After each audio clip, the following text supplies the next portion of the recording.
So, hi, how are you?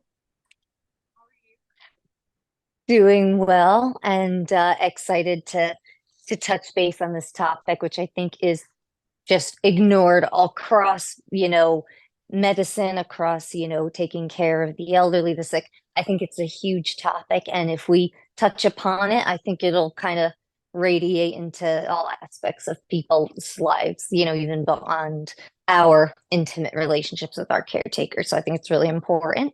And I'm very excited to share our insights. So why don't you go ahead and start?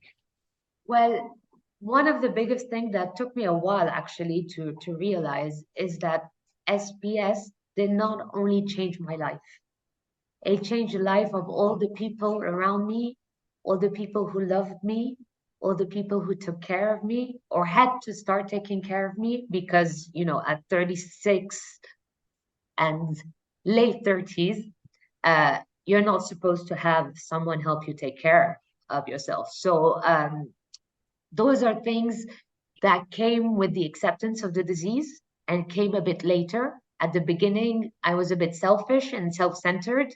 So I focused on me and my SPS. And afterwards, I realized actually, no, hold on. This is affecting everyone around me on different levels and for different reasons. So it was a big moment of realization and big moment of gratefulness for all the people that are around me and supporting me. How about you? Yes, yes, same. It didn't come right away, but I remember that when I had such a realization that, oh my goodness, like you know, my mother's, like postponing surgeries, my husband is choosing jobs dependent on my, ability to take care of me. What is this? This is a whole different type of life. And I think that, you know, everything you say is so true. Once you open your eyes and see it's not just me, look at how I'm affecting people. It's not a sad thing or a scary thing, so nobody get fearful. This is not some sort of scary aversion therapy exercise. It's just being aware and being grateful. But also, I think when we take a look at people and all the little things they do, maybe the things we don't notice, even if they're just being strong, being there, even if they're just present, that's tough for a lot of people to be present in the company of a very ill person, especially when they're having a very, scary episode of pain or rigidity or something. So I do think that it's that's a perfect point to start with. This doesn't affect just us. This affects the people who love us, the people who care for us. And I think it's so important. Go on. So I also realized that I didn't say not thank you, but I didn't say that I appreciated it enough at the beginning. Now I do because I'm aware of it. And I think it's important to, if you have someone around you that does take care of you or help you, to let them know that you do feel um, you feel, thankful that they're there because it's always nice to have someone by your side helping you through an episode or taking you to a treatment or just, just being there, knowing you can count on them. That's an interesting, when you said, sorry to interrupt, but when you said being there, many patients that struggle, we don't just, we need somebody there. So the idea of wanting somebody there or not is out of our hands sometimes. But there's lots of different types of ill people, and I'm like a lone wolf type that the worse I'm doing, the more I want to be isolated, which is scary to the people who take care of me, to my caretakers, because I'm alone and what am I going to do if something happens? And so I understand their fears, but part of the journey was being expressive to them about why I want to be alone, why I feel that way, that it's not destructive or it doesn't mean that I'm, severely depressed or anything weird. It's just that I am needing that space. Or so over the years, we've come to this sort of negotiation, and it has to be an ongoing, it's a partnership. If you have a person who cares for you, it is a partnership. And so it's going to be an ongoing negotiation, if you will, type situation where I won't just talk about my pain if you do X, Y, and Z. And the more you talk about it, the more silly it gets, the more light it gets, and the more you really actually use it to help you and your caretaker, the household, the piece of the household, or whoever is in your life.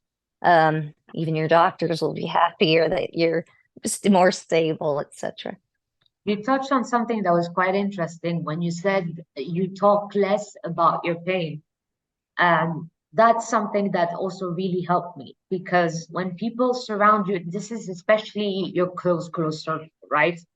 And at the beginning, I'm quite vocal about how I feel. I can't lie. So if I'm having a bad day, I'm having a bad day. And it's kind of like, but I realized Mhm. that sometimes less talking is, with my caretakers anyway, is more because then they understand that I'm not doing okay and it tilts in Yes. their heads and they give me the care that I need. Whereas if I express myself too much, it kind of pushes them away a little bit. And this is something that's personal to me. I'm not saying that it happens to everyone, Mhm. but this is what I found.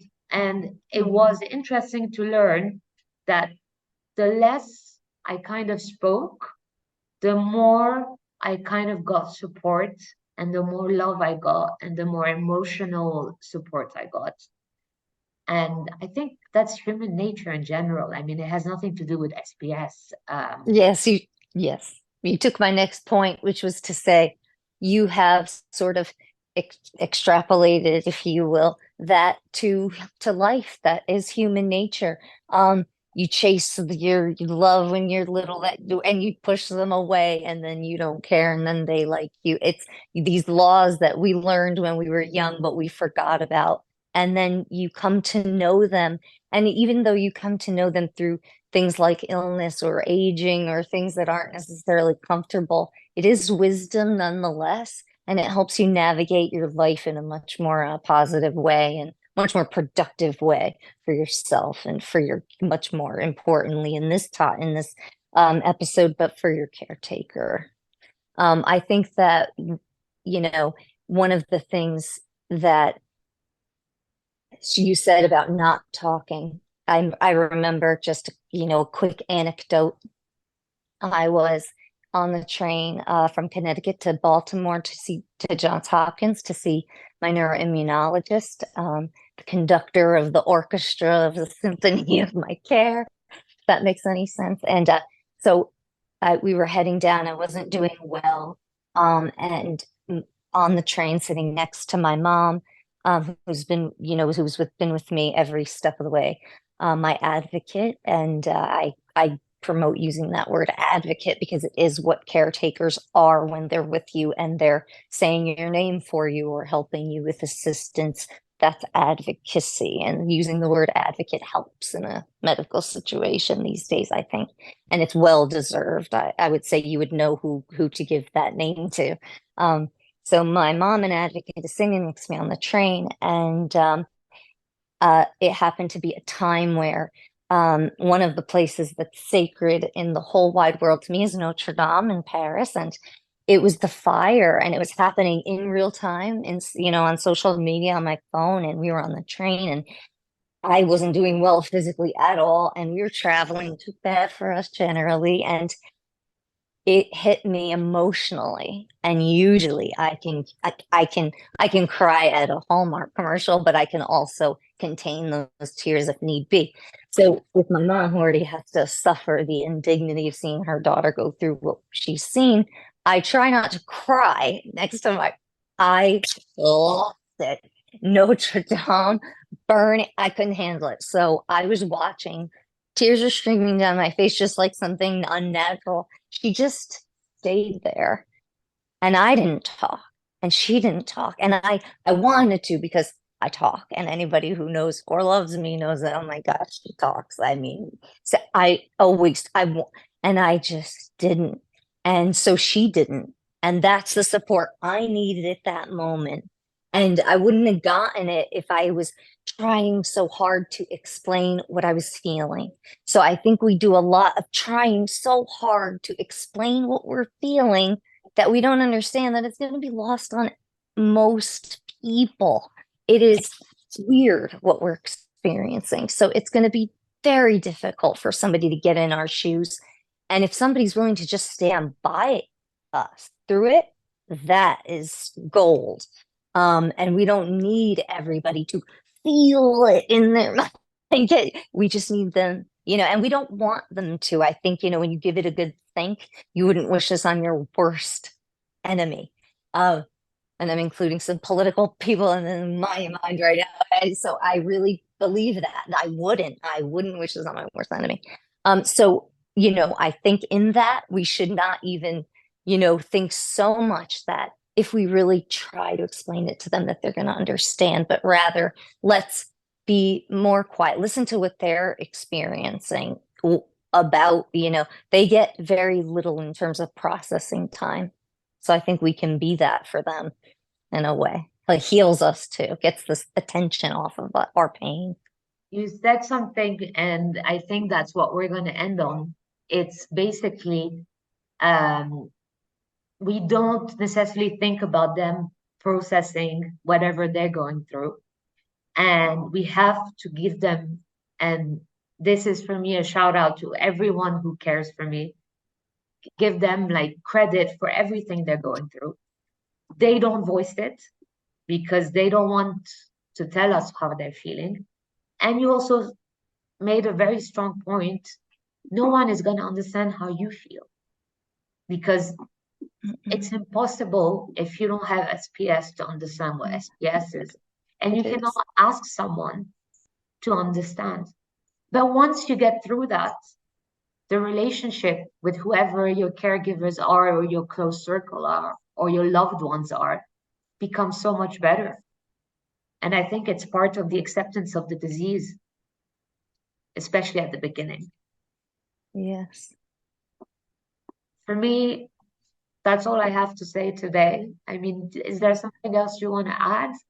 No, I think that we're gonna post some bullet points that we brainstormed on and thought might be helpful for people just so that there's something tangible. But other than that, no, I think that, bringing attention, just saying the word caretakers is important because as we've highlighted today, they don't get credit and they do a lion's share of what it heals us. And so just again, shout out to mine and yours and all of you out there caretaking for us. We're difficult. We are. And that's no joke. We're very hard. And we admit it. I admit it. I know Leia would probably admit it. So that's it too for me. Hope you guys find this helpful.